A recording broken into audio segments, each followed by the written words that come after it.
I genuinely think we're in a time right now where if you pick the wrong market, it's not going to work. I don't necessarily like it when people come in and they're just like, I know exactly what I'm going to get when I come in here. I'm going to get a crimp ladder and I'm going to get a compression pinch boulder. I think it's important that you do offer some consistency, but I think it's just as important to always make a little bit of an effort to surprise people every once in a while. The validation of like success without trying is far sweeter than being like, we paid $30,000 in ad spend and yeah, look at this return. It's like, we spent none. Welcome to the Climbing Gym Growth Podcast, where we share stories and strategies from climbing gym owners and operators to help you grow your community and business. Today, I'm joined by Ivan Vargas and Steve Bittner from Mustangs Bouldering in Kingston, New York. Thanks for joining. We have Ivan here right now, and we'll probably have Steve join later. So, Ivan, let's hear the backstory with climbing and the climbing industry. I first got into climbing when I was 20, so a little bit of a late start. I'm originally from Miami, Florida, and I got into climbing in like my first or second year of college there. And yeah, I just went on a double date with my girlfriend at the time to a local climbing gym, and I immediately loved it. I thought it was like the coolest, funnest thing I'd ever tried. And shortly thereafter, I moved a little bit further north into North Florida to go to school. And first thing I did was look for the nearest climbing gym to get a job at, and got lucky that I found a small gym. At the time, it was called Gainesville Rock Gym, which no longer exists. Now it's called The Knot. It's like under new ownership and stuff like that. But I got a job there and, befriended some of the route setters. We kind of hit it off, and they were kind enough to like take me under their wing. So I'm really fortunate in the sense that I got into the industry in my first year of climbing, and I got to start learning how to route set in my first year of climbing. So very fortunate, I think. I think that's maybe not a super traditional trajectory for a lot of people. Worked there for like maybe six-ish years before moving to New York City. And I got a job at what was the Cliffs at Long Island City at the time, but that company has been bought out by Movement. So that's now a Movement gym. And was in the city working for the Cliffs for like another 6 or 7 years before I got a job at Method in Newark, New Jersey. I didn't move. Newark is only about an hour away, so I just kind of had a bit of a crazy commute for a couple years. And then after being a Method for several years, a really good friend of mine who I worked with briefly at the Cliffs, Steve Bittner, he was still at the Cliffs, which had become Movement by then. And he lives in upstate New York. He has lived in upstate New York for over a decade, been a climber and, former guide up here.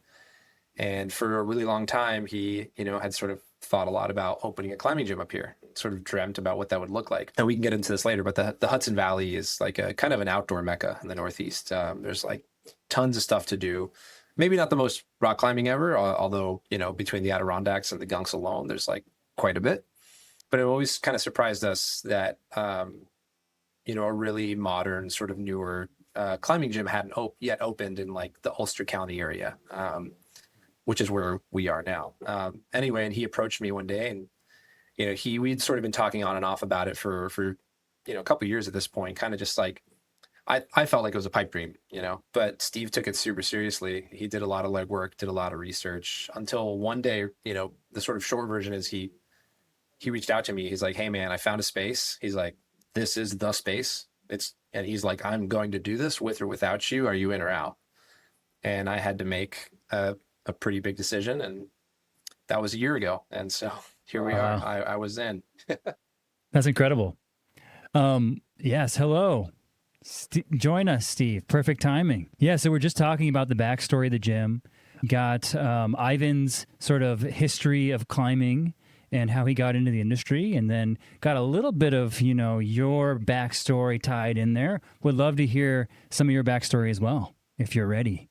Yeah, I don't know. I started climbing my freshman year of college. I was like really into being outside and like running around the mountains, and I got a job at a gear shop and got invited to go climbing one day, and that was it. That was like the end of my life. Or the start of your life. The start of my life, yeah. But I wound up working at that gear shop for a while and climbing as much as I possibly could for the next few years. I got, my like SPI cert so that the day I got out of college, I moved up to the Gunks and started, like doing top rope style climbing guiding, and wound up working at Rock and Snow and did that for a bit, and pursued guiding for a little while. I like wound up taking a few more of these like AMGA courses and wound up, being able to like guide people in Red Rocks and do some other stuff. And then at a certain point I was like, I don't know if this is what I'm supposed to do. And I got a job working at the Cliffs, which is now Movement. But I got a job on there. I suppose I don't really know what to call it. They always called it like the HQ team, but it was like the corporate team basically. And I ran their gear shops, and then I like worked with them while they opened up a few new locations. And yeah, I mean, for me, it's kind of like Ivan. It's like only ever been climbing. I had a few other jobs when I was a kid, and as soon as I found climbing, I kind of knew that I didn't want to do whatever it was that I wanted to do before climbing.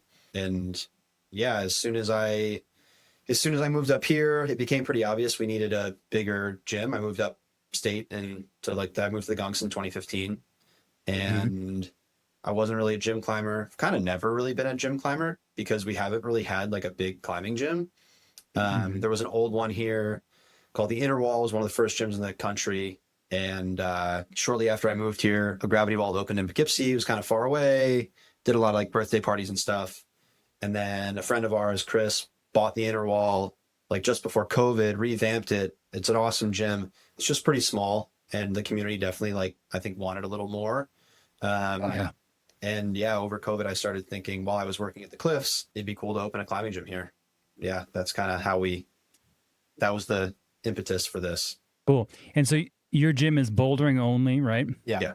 Can you give me like the specs, like maybe the fly through of the facility? Like just under 9,000 square foot footprint. Okay. Is that right? And about 3,500 square foot climbing wall surface. 15-foot walls. Pretty simple geometry. One of the things that we talked about a lot when we were doing wall design is like we didn't want to like over encumber the walls with just like a million weird angle changes and like odd features. And we have a 12 by 12 tension board in the space, small fitness area, and we also run a small cafe out of the front desk. It's humble. It's humble, but it's mighty, humble and mighty. Yeah. Yeah, and it's we're like kind of just a nice little rectangle, like a perfect little box, and it's our perfect little box. And how did you guys find the location? Was it a painful process, or did it happen pretty naturally? I don't know if I call it painful. I feel like this is the case for almost anyone who's looking at a giant box like this. Is you kind of just like know there's not anything available until there's something available. Luckily, I wound up reaching out to the guy who owns this plaza that we're in about another space entirely that wouldn't have worked, but I was just like, what the heck? Good to have his information. Maybe another space will come available. And I reached out to him while I was actually in France. I was in Fontainebleau in 2024, and I like shot him an email, saw this thing available, knew he owned this whole plaza. And he responded like right away and was like, we actually have a tenant who's been here for 25 years who's moving out. And their last day is, February, whatever it was that year, 28th. And, we could show it to you as early as like March 14th. And I was like, okay, deal. And they told me this is the space we're in. So, he told me the specs. I was like, if what you're saying is true, I'm coming home. The day I come home, I'm coming to see the gym or the building. The to be gym. And that's exactly what happened. I literally like got off the plane, drove here, did a walkthrough with the property, guy. And I think I called Ivan and was just like, dude, you have to come up. Like, this is the gym. If we're going to do it, like, do you remember that? I do. Picked you up in my like shitty pickup truck. Yeah. I like called out sick from work, and I took the bus up from the city, and it was still the original tenant stuff was still everywhere. And there was like a wall that was up that was like kind of splitting the space in half in a funky way. So our space used to be a like a storage warehouse for a party supply rental place. So like, floor to ceiling racks with like tables and curtains and lights. Like the Home Depot, like huge, heavy Home Depot storage racks that are like 4 or 5 feet deep and 6 feet between bays and whatnot. And we were actually where we're sitting right now was sort of like, actually this would have been maybe like the front office. Kind of, yeah. But also we were sitting in a space that was, at the time was sort of like the kitchen area because it was a catering business as well. And, and we were sitting there, there were like dishes around us and like, there was like a 4-compartment sink or something. And we were having a conversation about it and I was like, you know, trying to really imagine it. And at the time, you know, I think I've already told you this. I couldn't see it. Like I was having a hard time seeing it. It was hard to see the space because there was like a third of it was blocked off by a huge wall. Like you couldn't really see how big it was because all this shit was in there. But I think that when I went in there the first time, I like crawled up to the top of one of the racks in the middle and just like looked around and like I could see the whole ceiling besides the 1/3 that was blocked off by the room. And I was just like, holy shit, this is fucking perfect. But it took 4 years.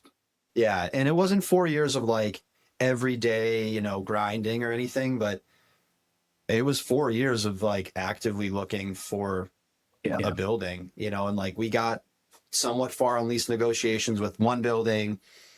I would have never gotten approved like in hindsight because we didn't get approved for like a fucking SBA loan to like start the gym period. So at one point I was like, oh, I'll get an SBA loan to like buy a building, which would have just never happened. And then like looked at a couple buildings to like buy, which like we had no money. So we just wouldn't have been able to do it. And it was like partially delusional, but we like, I don't know. We found this place and it was like the first time where I was like, this is perfect. We never had it. We had some that were like, maybe this one was in like a mall, like an actual old mall, where you'd have to like walk into the mall to get to the place. And this mall is dead. Like it's like every store in it besides a movie theater and the Target is like gutted. So it would have been so sad, but and the rent was super expensive. And luckily they were really mean. So it didn't work out. Okay. Were there ever plans to do ropes? I know, like, so it sounds like Steve, that you are like primarily a rope climber. Is that fair? And I think Ivan said before that he's maybe like 60% rope climber, 40% boulder. Maybe it's a 51-49 split. I'm not exactly sure. Were there any thoughts of opening a rope gym? Not really. Certainly not initially. And, you know, I don't necessarily want to speak for both of us, but I think I can say with confidence that we certainly would prefer not to like run a rope climbing gym, just like logistically, and like it's just so much more work and more expensive, you know, to have a space with like the ceiling height and all that. Scary. Yeah, absolutely. Yeah, the liability of it. For sure. Yeah, I mean, bouldering gyms are just so much easier to run. So they're just so much more social. You know, like you go into a rope gym and like everyone's split off into groups of 2. Even in your group of 2, you're spending 90% of the time alone. You're just like on the ground while your partner's in the air. And, you know, I don't know, like this isn't a big place. Kingston has the 20-mile radius here. So, and I mean, we're in the middle of nowhere. So like 20 miles can take 35 to 40 minutes to drive. 20-mile radius is only 300,000 people. So like this is a small area. You know, Kingston proper has like just over 25,000 people. And just thinking about what would appeal, and I mean, honestly, what we could afford with like taking a huge risk is, to us, we see all these gyms opening up, and like there's a reason why no one opened there's a reason Central Rock isn't in Kingston. It's like not enough people for Central Rock to have 2,000 members. You know, like no gym. We could build the biggest, sickest gym in the world. We would never have as many members as like the smallest Central Rock, probably. Just because of our geographic location. And so it was really scary. And like the idea of, you know, there were certainly people here who would like kill for a rope gym, you know, and if you listened to like 5 really vocal people, you'd be like, oh my God, we really messed up. Like no ropes, like no one likes this place. But the reality is I don't think there's that many rope climbers here. This isn't to say we would never entertain it, but I don't know. Like, especially to take the first leap, like it would have been $600,000, $700,000 extra to open with ropes. And like, they would have doubled the budget essentially to open. And it was such a huge risk already. Like, you know, the guy who owned the Cliffs, Mike, is a good friend of mine. And the first time I told him this, he straight up was like, you know, for what it's worth, man, I think that's a really bad idea. I think you're just going to wind up working all the time and making less money than you do now. And I was like, you might be right. We'll see. So it sounds like you have some gyms that are like maybe 30 minutes away or so. Do you feel like there's like a little bit of competition with the Gravity Vault? With the Gravity Vault, I would say none. I don't view them as competition whatsoever. I think the people who go there, who we would consider our target demographic, go there out of convenience and proximity. Everyone else who goes there because they have ropes, or this is incredibly confident. I sounding like I'm just like, yeah, no one would ever go there. You know, they're a boulder, but yeah, I don't know. Yeah. I just don't think there's like any comparison to be made. If your priority is bouldering or bouldering in community or like bouldering in like a comfortable space that feels nice to be in, like it's just a completely different experience. You know, the Gravity Vault it's a Gravity Vault, you know, and their main thing is ropes. They have the big arch. They do like a ton of birthday parties. They got like alphabet letters on the wall. And I certainly don't view them as competition. I think they viewed us as competition. Yeah. And so you didn't take out an SBA to start. Did you guys have private investors? Yeah, we raised money from just a bunch of people we know, like climbers we know, friends, some family. Yeah. But we didn't, the most money we raised from one individual, it was like somebody that we got connected with through a friend. And that person wound up investing $100,000, which was like mind blowing. But everyone else, it was like, you know, between 10 and, you know, $30,000-$40,000 and like these tiny little tranches. And we just have like private loans essentially that we have to pay back. And you guys opened in February of last year or March? Yeah, February to members. We opened February 10th. Right. Okay. And how was the grand opening? I mean, we didn't have a grand opening. Honestly. Yeah, we had a really quiet opening. Yeah, so our first day was our first month was members only, sort of as like a perk for early signups. And that month, I mean, I remember day one being pretty badass. Day one was really cool. It was really busy. People lined up outside the door, like in a big line before we opened. That was neat. It was very cool. Yeah, I think people around here had been waiting for a climbing gym for a really long time. So they were pretty excited. But yeah, and then a month later we opened to the general public. And I feel like it's been a pretty, I wouldn't call it like slow, but it's been a gradual growth since then. I don't know. I'm really truly not 100% sure what it's like in the rest of the country, but like coming from the city, you know, I think I had these like fantasies of like, you know, like the gyms in the city, they open up and like they're slammed. Yeah. From day one, they're just absolutely slammed, like mobbed like every single day. And, you know, and I had to sort of like remind myself that the rest of the country is probably not like that, you know, like maybe there's a handful of cities, but. Do you feel like the climbers in the area have found you at this point though? Or do you feel like there's still some people out there that just don't know that you're open? There's definitely people that don't know. And well, yeah. The interesting thing about it now is like what makes climbers in an area, you know, like realistically nowadays, a climbing gym in an area is what makes climbers in an area. And so we've done a really bad job of marketing. We don't have a sign out front. We have like a vinyl banner that's screwed to the front of our building. We have like 10 flyers spread throughout town that were hung up months ago. And we've run like 3 boosted Instagram posts over the last year.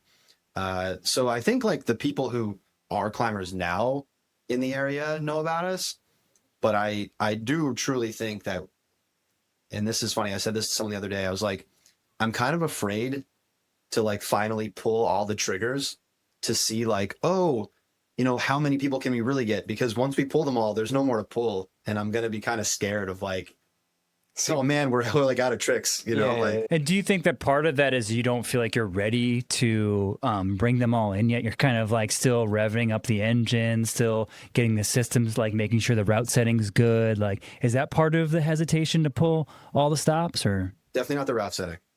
The route setting was truly amazing from day one. Everything else, kind of, yeah. I mean, I shouldn't say everything else, but you know, we opened the gym with like such a limited budget, and I think some people would hear how much money we spent and be like, "That's not limited," but it is. Like we didn't have that much money. We opened with quite a bit less than $1 million. We did so much of the build out ourselves, and the whole time we built this place, it was like, you know, Ivan was at his job for the first 3 months and I was here alone. There was like 2 months where Ivan and I were here alone. And then we had, you know, our one full-time employee, Dale, was here with us for like another like 4.5 months. Then it was just the three of us alone. And yeah, we had like the drywallers come in and, you know, the electrician and plumber, like stuff we couldn't do, or drywall we just refused to do. But like we did so much by ourselves. And even after we opened, we have 6 people who work the desk, including Ivan and I, you know, and that's like those 6 people. Also, like Ivan runs route setting. Dale's a route setter with Ivan. They're the only 2 people who set. Like I do basically all the back end stuff. We all run the cafe. And so it's me, Ivan, Dale. And that's, you know, running all the climbing and all like the business stuff. And then we have like essentially two other people, because one guy works here 6 hours a week. And so, yeah, it's just small. So like things that are really important to us, like, you know, I don't know, like lighting, like we have this whole like lighting plan to like make, you know, spotlights on the walls and like lights hanging from the ceiling. So there's like a good vibe, and, you know, blast like cool art on the walls. Like that stuff's really important to us. And it almost kills me that people are in here and like they think this is our best, because it's just not. So yeah, in some ways I'm like, I really don't want to like make everything so official until like we're ready, you know, until we've shown everything we can do. But now it's just time, you know. It's like we also want to have lives. Do you mind if I ask how many members you opened with, and sort of what you've kind of seen over the past year as far as that? If any small gym listens to this and wants to know, you can call us. Okay. The big ones we're never going to tell you. But That's fair. We opened in March, like let's say March. We stayed more or less flat with maybe like a 20 to 30 member deviation in any direction, all the way through November. And then, in which, you know, for a climbing gym, when usually you'd experience this massive dip over the summer, it's not bad. And then we've seen like a 10 to 15% increase since like daylight savings time, basically. And it's been a slow ramp up. We're kind of at a point where if we do another like 10%, if we did 20% on top of where we are now, we'd be like crushing our like 3-year goals within the first, you know, whatever. You know, if that happened in the next like 6 months, it'd be unbelievable. But I think it will take us to do another 20%. I think it's going to take us another year and a half. So. And so what are those things that you're going to try or to implement to kind of boost you to that next level? I mean, a lot of the stuff is sort of internal, like improvements to like what we offer people, you know, like aside from, you know, sort of the decor, the aesthetic and the vibe that we're trying to create in here to like just make this place like really fun and desirable to be in. Events are a big one, you know, we're constantly trying to like come up with new events, just like engage the members. But in terms of like outreach, I think a sign is going to be huge. Yeah. We're getting like a really cool neon, like awesome sign made for the front of the building. I think that's going to be massive. Like I was driving to the plaza this evening and it was dark out, and every business but ours had this massive, like well lit sign. You know, you can see the pizza place from like a mile away, and the front of our building is black. Yeah. You just can't see it at all. There's like a tiny little door. We have one door. It's not even a double door. We have one door, and it's like very dim lighting coming through it. And if you don't look at it head on, it just looks like a wall. It's kind of a speakeasy vibe. Literally, it's kind of a speakeasy vibe. Yeah. That's cool. Is the coffee shop helping bring people in that wouldn't normally come into a climbing gym? There are certainly like a couple people that come in just for the coffee, like people who work in the plaza that we're located in. Like we definitely have like a small handful of regulars. I think the coffee is maybe still sort of like a bit of an experiment. And I call it a vibe investment. Yeah, for sure. Yeah. But the sign, I mean, even more like climbing gyms are destinations. Like someone's going to Google climbing gym and find us. Yeah. If you Google coffee shop, we actually will come up. We're going to be the last one, and there was 1,000 in Kingston. If we get a sign that says like cafe coffee, like I think that would actually go a long way. I don't know. A lot of this stuff is we're just bad at marketing ourselves. Electively, I will say it is elective. Yeah. You're just waiting for the right moment. Yeah. I don't know. The power of word of mouth someone could psychoanalyze this and surely in some way, but the validation of like success without trying is far sweeter than being like, we paid $30,000 in ad spend and yeah, look at this return. It's like, we spent none. Yeah. And like if the gym's good and you encourage people to refer, I feel like that can happen. There are some gyms that have grown pretty big because of like referral system. Like they have a speakeasy vibe in that sense. Like the sign isn't flashy and people find out about it and it becomes kind of like a hip place to go. And so, yeah, I think that's I like the idea. I've seen some of the, like you guys do social media, so you do have that going. So you have some like organic content, which is great. And I've seen some of the pictures of the gym, and the route setting looks beautiful, by the way. So Ivan, kudos to you on the designing the walls. I love the clusters and bands of holds that you create in different sections. Looks like you guys have a lot of cool holds too. Like, how did you decide on that hold order? I think perhaps the simplest way to describe it would be we kind of referenced other gyms and like their square footage and kind of like tried to get an idea of how much they spent per square footage to see like, okay, well, what are the nicest gyms spending on holds? Like we want our hold selection to be, up there with some of the nicest gyms that we've ever been to. So we gotta spend like that, and I think for our size, we had a really solid initial order. And yeah, I mean, I without getting too deep into the weeds on it, I'm gonna have to go instruct real quick, or not quick, but in a few minutes here. But speaking of 6 people running the gym, yeah, I'm gonna have to dip out here for a minute. But yeah, without getting too deep into the weeds, we wanted nice holds. We really wanted. It was a priority to get holds that not a lot of people, or ideally no one around us had. We wanted the place to feel unique. We wanted people when they walked in the door to be impressed, so that was a big part of it. But I also wanted to make sure that the holds we got were versatile. I wanted to be able to, with the vast majority of our holds set on virtually any of the terrain we have, and I can make it as easy as I want it to be, or I can make it as hard as I want it to be with the same holds. So that was a huge priority, and that guided a lot of the hold purchasing.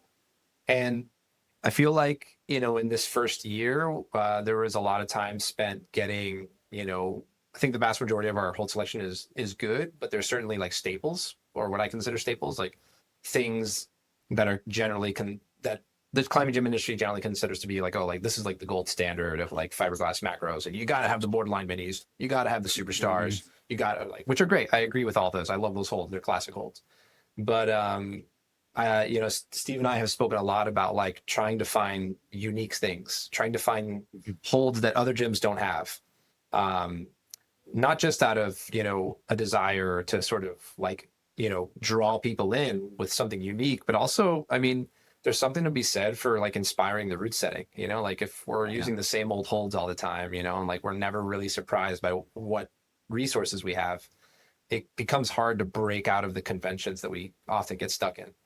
So yeah, before you head out, what is the route setting ethos? So it sounds like breaking out of the convention. Are there any other aspects of route setting that you are really trying to focus on in your facility? It's a big question for 2 minutes. I try really hard to thread a needle in terms of providing a diversity of movement style and trying not to shove any one movement style down anybody's throat. While at the same time, trying to keep things interesting and fresh, because I feel like if you just give people what they want, then it becomes sort of sometimes the route setting can stagnate. If you give people what they expect all the time, then it almost becomes boring. Maybe boring is the wrong word, but it's certainly.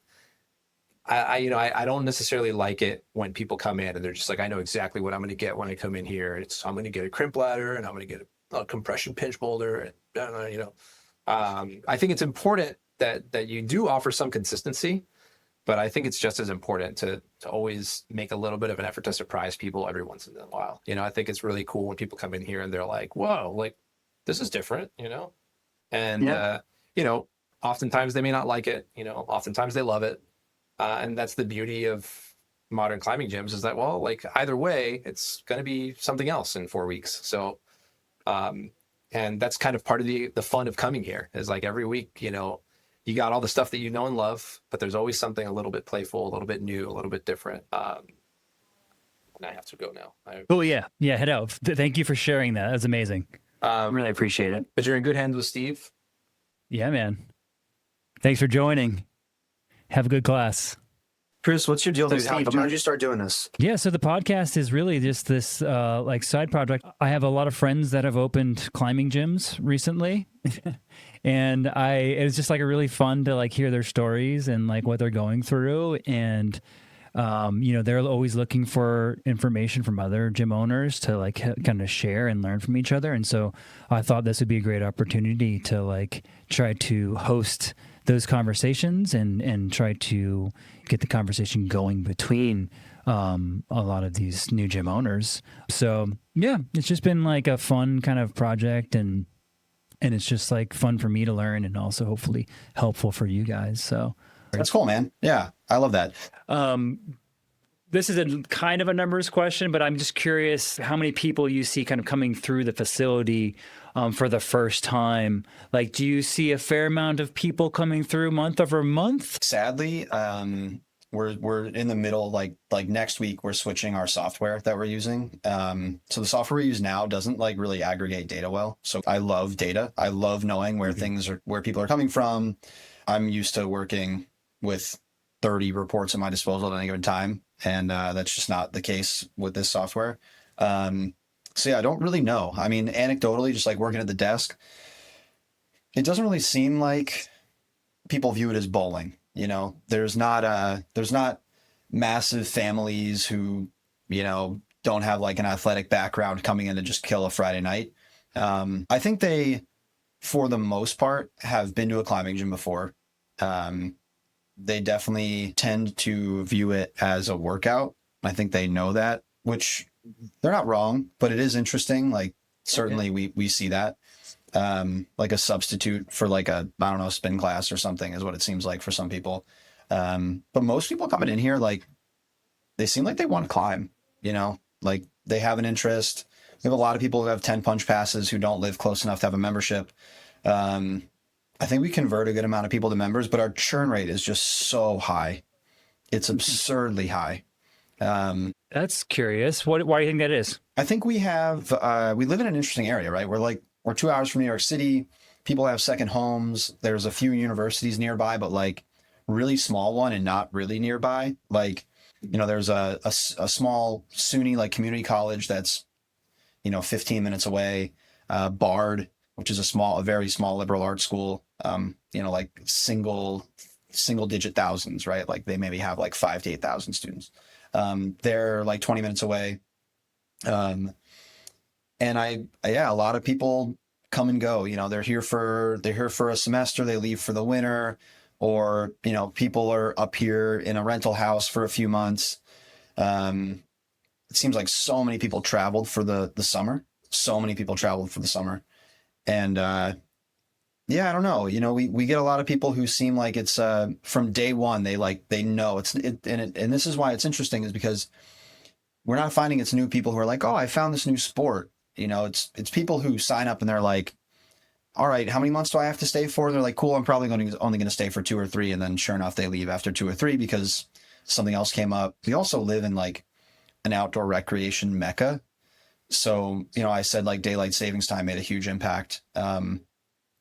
It was like a switch. I mean, truly, it was crazy how busy, like our membership went up, you know, slowly, but our day pass revenue was like 30% overnight. It seemed like, you know, there were people who'd otherwise like go for a hike.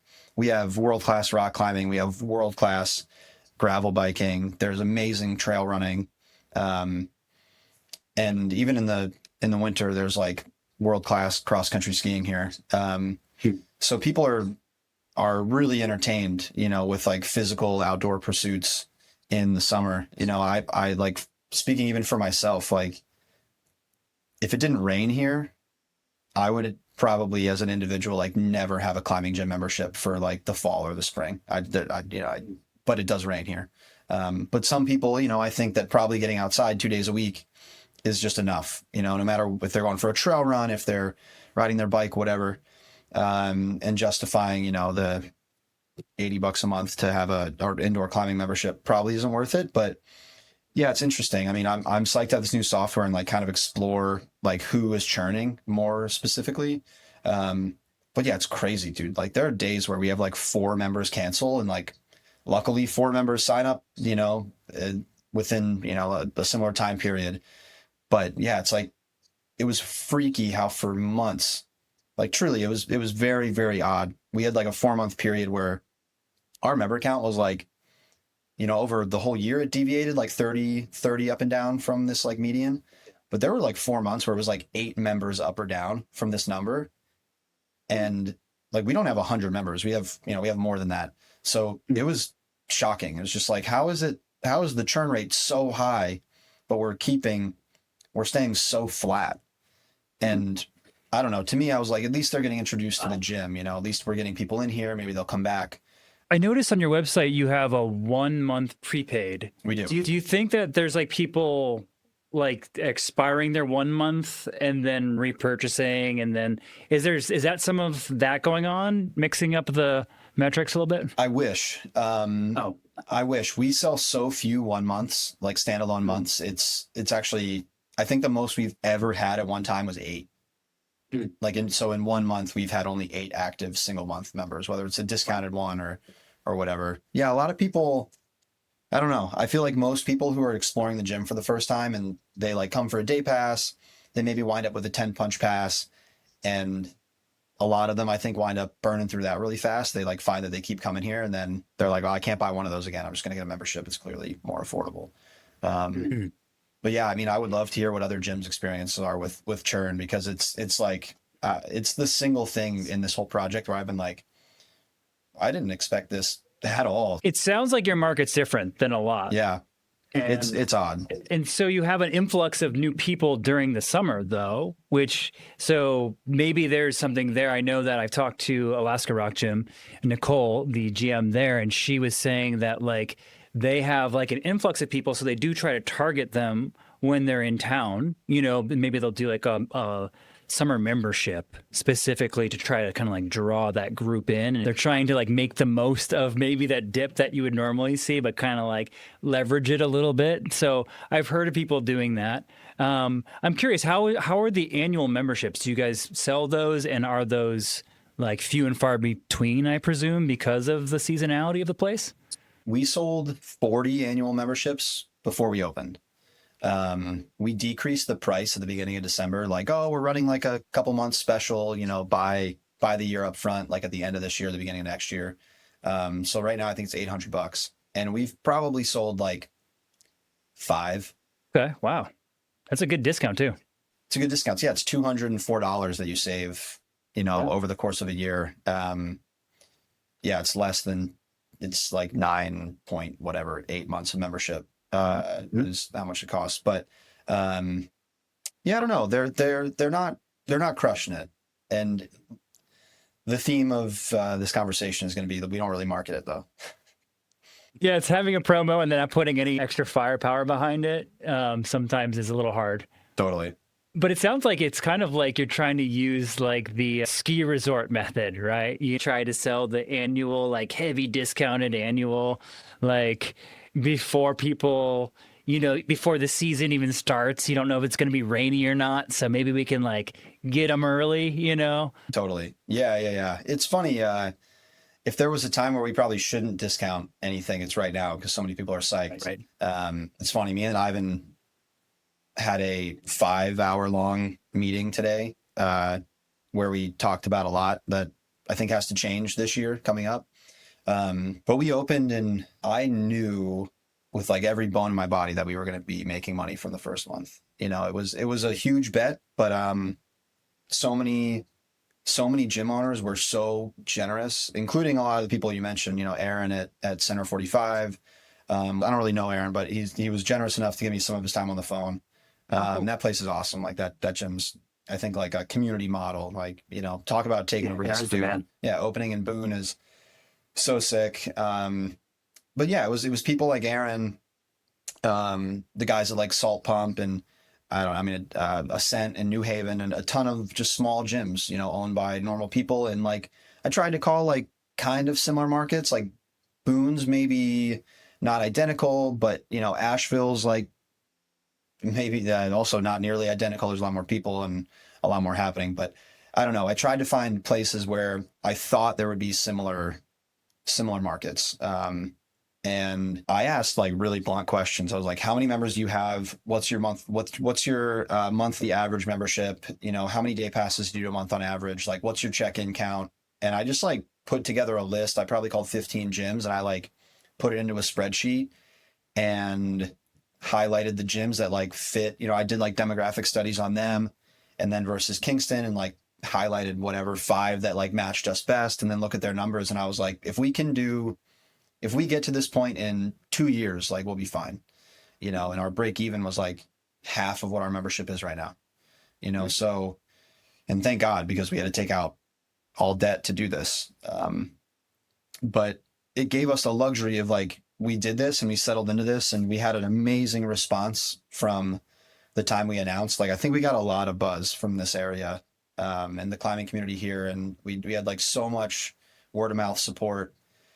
And our like community in this place is awesome. And we had this luxury because of this confidence. And I think of the community here and how we opened kind of like ready to go. Like we weren't I was literally freaking out, but we weren't freaking out about money.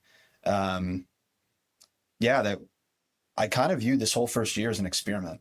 Like I don't really want to do a bunch of stuff just to do a bunch of stuff. Like I don't think that like running all these promos is worth it if you don't have to. Like a year's not a short amount of time, right? Like we're all getting older. God, like, yeah, this whole project's made me feel so much older in so many ways. But yeah, I don't know. I think sitting down and like being patient and just like observing for the first year, and we're coming up on it. And I mean, it's so interesting to just be surprised. We thought we were going to be dead over the holidays. We're like, oh, it's the holidays. Everyone travels. Well, everyone traveled here. So like I was alone in the gym for a bunch of days, like between Christmas and New Year's. And we had like twice as busy days on our register as we ever had.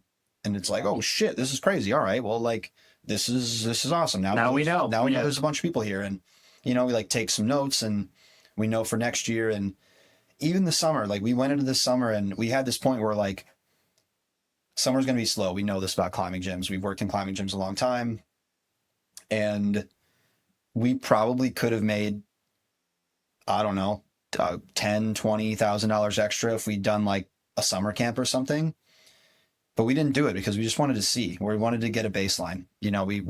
We like literally decided to take essentially what you could call a loss of at least 10 grand without a doubt.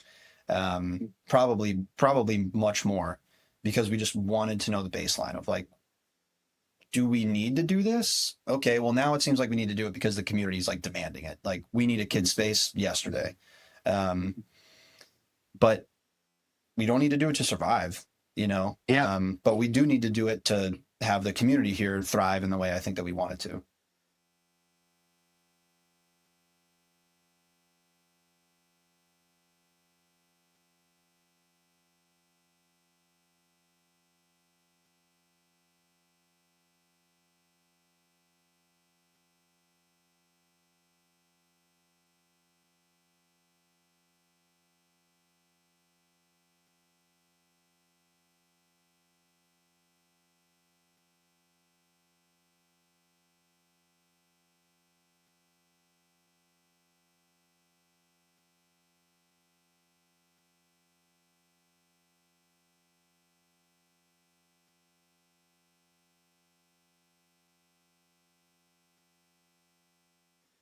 I will say it was entirely by design. I had a really awesome job before I quit it and did this. And so did Ivan. Like it's not every day that two people who get along and, have a similar goal, both also come from the climbing industry. And like, I was making 6 figures working for a climbing company and like the cliffs got bought by Movement. I made it through that whole process, and I wound up kind of looking at this. I had a new boss who was like actually awesome. Say what you will about Movement. I don't really know much about the company as a whole. Not necessarily psyched on like the monopolizing of climbing gyms. I could go on about that, but the people I worked with, I actually really, really enjoyed. I thought all the people I worked with were fantastic. My new peers at Movement were wonderful. I thought the job was actually like going to improve for me. And it kind of freaked me out because I had this plan for so long, and I was like, holy shit, am I going to give up this plan to do my dream? Because like I have this kind of like really nice job where I'm like buying climbing gear, like testing and buying climbing gear and getting paid like more money than I ever thought I could make in climbing. And so for me to do it, I was like, there's only one way I do this. And if it's like, there's no question we're going to be at break even pretty quick. And so, by design, I made sure that like I wasn't going to sign a lease where I was really upset about the rent rates. Like one of the things that makes me so certain that we will never have another climbing gym open on top of us is our rent is so cheap. And I know that rent is not this cheap. And we have a 20-year lease. And nice. It is, I mean, yeah, it's like an absolute blessing. I don't know how we got this lucky. But it was kind of the only way I would have done it. And, I don't know. I'm not that brave to like really take the massive risk where I didn't know. And then, like the way we funded this place, and we had this long conversation today about how currently, given that we've been successful, it's like biting us in the ass. Like we raised money in this vehicle where anyone who loaned us money, we gave them a huge interest rate because we raised money month to month. Like we ran out of money every single month we were building this gym. And we would have to go back out and be like, all right, fuck it. We're going to stop building whatever we're building right now. And we have to like take people to dinner and like pitch them and beg them to write us a check. And somehow it just kept happening.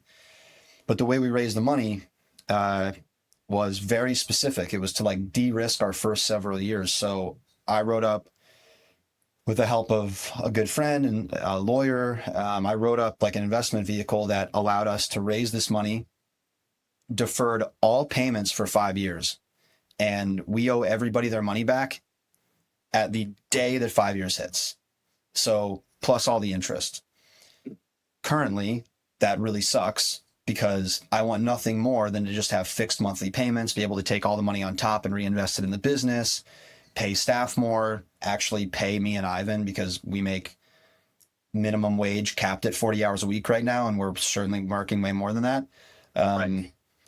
But, all of this was by design. And then we also we built this place in a lot of ways. We didn't fabricate our climbing walls, but we installed our climbing walls. We installed our flooring. We cleaned up our concrete. We painted this entire place. We did all the demo.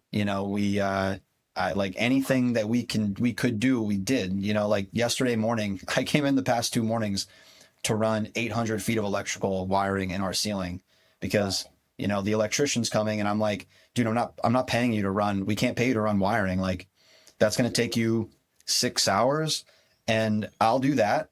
You come in and hook it to the panel and hook it up to the boxes, and like that's just what we've done the whole time.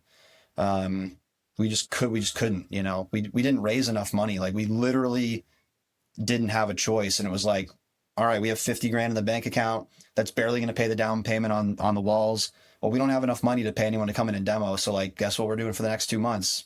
We're demoing, and incredible. And yeah, I don't know, we also had this wonderful inspiration of, we know the guys who run GP81. And so like, it wasn't completely foreign to us that you could do this. It was certainly still nuts, but we saw this model where like, regardless of how they raise money or anything, there were certainly differences, but they did build their gym. Like those guys were grinding, and they had to build another gym, and they were still grinding, so, and I got a lot of encouragement from Cliff at GP during this, where he was just like, dude, you have to do it. Like you have to do it. And yeah, and it wound up working out, but yeah, I don't know. I don't think that either of us thought this was like a massive risk, because we had taken these steps to be like, here's how we're insulating ourselves. Here's how we're keeping our expenses down. And I mean, we have a small staff because we like, you know, payroll's more than, obviously, like any business, it's more than half of our monthly expenses. And we have a tiny staff, and I'd rather, we pay above minimum wage. Like the low, our hold washer makes $20 an hour. You know, I'd rather have people who are like here and care about being here, and, you know, pay them a little bit better than they might make at like other part-time jobs, and, you know, support them in whatever way we can. And like, I don't know, anyone who runs a business knows that like personnel turnover is so expensive that that's another thing. It's just like, we're trying, we haven't had one, well, we had one person who we knew was leaving. We hired him because he was like a barista and a really good climber, and we had him for 3 months. But he's the only person who's like left, and he moved to Portland actually. Oh, cool. But yeah, I don't know. We've just tried really hard to like design this so we didn't lose a bunch of money right away. And thankfully it's happening. But, you know, with that comes like all these massive expenses that we didn't raise money for, but we needed to, you know, we now need to invest in, you know. So like year one would have been nice to use some of that money that we had for like, I don't know, growth, but instead we had to, you know, Ernest at Stratty let us finance like $60,000 worth of pads. So like we had to pay Ernest back. We had to like pay for some HVAC duct work. We bought $25,000 worth of holds this fall, and we were like, please give us 180 terms. And like, that's all coming due, you know? So, or whatever, I think that 90 is what we wound up getting. But you mentioned our holds, but we opened with like far less holds than we should have opened with, you know? And it wound up getting to the point where it kept coming up, and I was like, okay, I'm going to set with you. I've never route set in my life. And I was like, I'm going to set with you guys, like give me an assignment. And I set like 6 boulders over 2 days. And at one point Ivan was like, cool, man, you got to set a V5 in this corner with these green holds.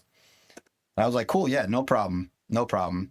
I'm instantly into what Ivan calls a black hole. And I'm just like, I don't even have any ideas. So I'm like, maybe I'll go look at the holds for inspiration. Dude, we had like one little bucket with like 6 holds in it that were green. And I was like, we need some more holds, huh? And Ivan's like, dude, we need some more holds.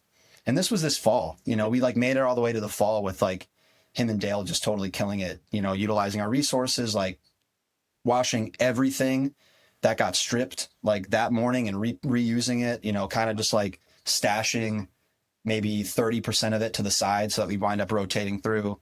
Yeah, man, I don't know. Anyone who's like opening any small business besides like a restaurant where you want people to like walk in and have their jaw drop, and like the vibe is so important. It's just like, I don't know, you like keep the expenses low, and like your sweat goes a long way at the beginning. It sounds like you're really smart about the whole thing. And yeah, I think that's, and with the interest terms too, like being delayed, I think that gives you a little bit more of a runway. So you're not feeling that cash pressure up front, which is super cool. Do you regret your decision to open the gym at all? That's like a crazy question. You don't have to answer that. No, I mean, there are days where like in moments I'm a pretty anxious person, you know, so I try not to identify as that, but it's just a reality. And I think there are days where I wish I didn't carry the stress I carry with me that this has brought. But I think if you were to ask my partner, she'd probably tell you that I have always been stressed, and all I wanted when I was working for someone else was to work for myself. And to be completely honest, when I was starting this, I was just like, man, all you ever hear is that like owning a small business is so stressful and so terrible. And I was like, this isn't that bad. And then I had like a total mental breakdown like a month after we opened. And I was like, actually, this is crazy. There's so much to do. No one's helping you. Everything that gets done, you do. And there's like really no backup, you know, it's like the people that you're working with. So it was a big learning experience, but I like genuinely though, I do think this place is going to pay off for us. I think we're going to be able to like keep making it better. I don't know, you know, big picture what the future looks like, but I do think, I think there's a world where like Ivan and I are kind of back to our like nice lives that we had, and they're improved on by the fact that we work for ourselves.